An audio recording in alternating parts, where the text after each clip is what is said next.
धुळे जिल्ह्यातील अवैध धंदे बंद झालेच पाहिजे. डॉक्टर बाबासाहेब आंबेडकरांचा, सूर्य महात्मा ज्योतिबा फुल्यांचा, छत्रपती शाहू महाराजांचा. धंदे मोठ्या प्रमाणात चालू आहेत.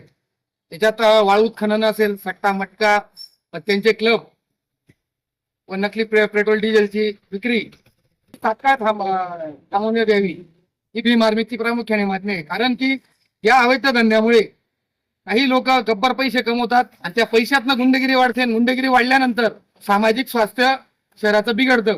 तर त्यामुळे भीम आर्मी भारत व्यक्त मिशनने आज जिल्हाधिकारी कार्यालयात साहेबांना निवेदन सादर केले आहे की येत्या 15 ऑगस्ट पर्यंत जर कारवाई झाली नाही या अवैध धंद्यावाल्यांवर तर भीम आर्मी भारत व्यक्त मिशन तर्फे येत्या 15 ऑगस्ट रोजी स्वातंत्र्य दिनी भीम आर्मीच्या वतीने पालकमंत्री यांना काळे झेंडे दाखवण्यात येणार आहेत.